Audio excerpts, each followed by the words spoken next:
लो मत, ये मेरी बहू है। यहाँ इतने रिश्तेदारों के सामने तुम यहाँ खड़े होकर मेरी बहू को कुछ भी कहे जा रहे हो।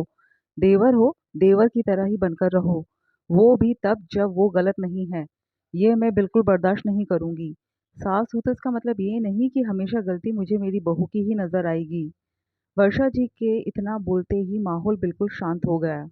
और देवर, उससे तो कुछ कहने की हिम्मत ही नहीं हुई।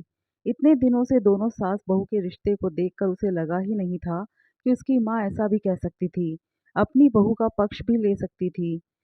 घर में आए दिन महाभारत होती रहती थी, लेकिन इस घर के पुरुषों को कोई फर्क नहीं पड़ता था। यहाँ दोनों सास बहू और कौरव पांडव की तरह आमने सामने ही खड़ी नजर आती थी। कभी दोनों एक दूसरे का पक्ष नहीं लेती थी। महाभारत में तो फिर भी अस्त्र शस्त्र शरीर को भेदने का काम करते थे, पर यहाँ तो इनकी जबान एक दूसरे को परास्त करने का प्रयास करती थी, साथ ही साथ मन को छलनी करने का भी।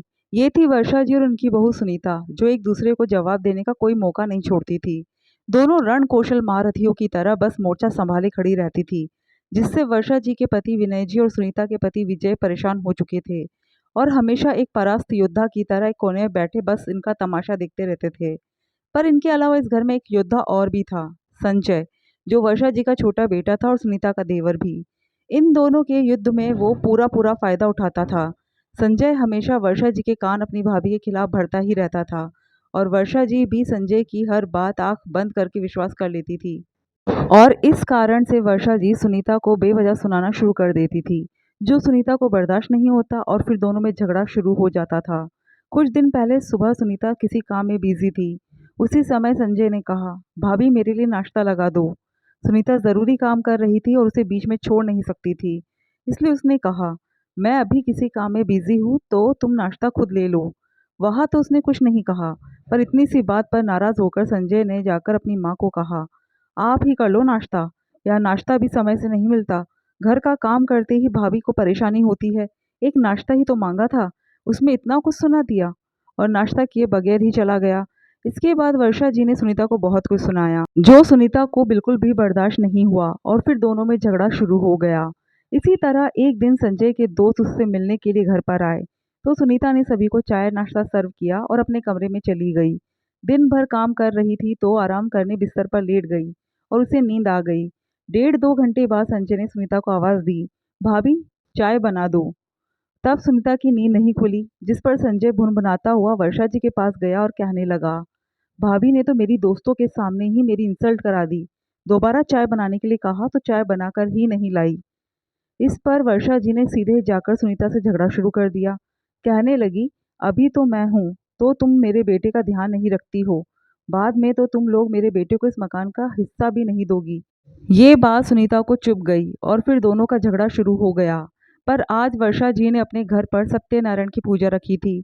सभी रिश्तेदार घर पर मौजूद थे। सारा काम सुनीता अकेले संभाल रही थी। सबकी खातिरदारी वो भाग भाग कर रही थी।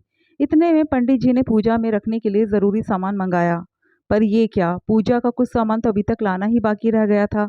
तब पंडित जी ने कहा, इसीलिए मैंने कल ही तुम लोगों को लिस्ट बनाकर दे दी थी कि कम से कम सामग्री तो समय पर आए। इस पर संजय भड़क गया, भाभी करती क्या है, क्या वो सामान भी नहीं देख सकती? इनका ध्यान कहाँ रहता है? इनके माँ बाप ने इन्हें कुछ सिखाया नहीं है क्या? ये सुनकर के सुनीता को गुस्सा आ गया और उसने कहा, आप इन सब में मेरे माता पिता को मत लाइए। सामान लाने की जिम्मेदारी आपकी थी, मैंने तो वो लिस्ट देखी तक नहीं थी। आखिर सुनीता गलत नहीं कह रही थी, सामान की जिम्मेदारी तो संजय की ही थी, पर इतने लोगों के सामने अपनी गलती को स्वीकार करे तो कैसे? इसलिए सुनीता की बात सुनकर संजय ज़्यादा तिलमिला गया। हाँ, अब सारी गलती हमारी हो गई। आप घर की बहू हो, आपकी भी कुछ जिम्मेदारी बनती है। कम से कम एक बार देख तो लेती कि क्या सामान है क्या नहीं। गलती की है तो एक्सेप्ट करना सीखिए। अपनी गलती का ठीकरा ससुराल वालों पे फोड़ना बंद कीजिए। इतने लोगों के सामने छोटा देवर अपनी भाभी से इस तरह से बात कर रहा था, और वो भी जब तब गलती उसकी खुद की थी। ये देखकर वर्षा जी जोर से चिल्लाई, संजय तुम्हें शर्म नहीं आती? तुम किस तरह से अपनी भाभी से बात कर रहे हो? और इतनी सी बात में इसके माँ बाप तक पहुंचने की क्या ज़रूरत है? अभी इसी समय तुम सुनीता से माफ़ी मांगो। उनकी बात सुनकर संजय हैरान रह गया। माँ, आप इतने लोगों के सामने अपने बेटे से ये कह रही है? भाभी कल की आई हुई है और आप मुझे सुना रही हो? हाँ, ये कल की आई हुई ज़रूर है, लेकिन ये हमारे भरोसे आई है। देवर हो, देवर की मर्यादा में रहकर बोलो। उसके माँ बाप तक पहुँचने का हक मुझे भी नहीं है, तो तुम किस खेत की मूली हो?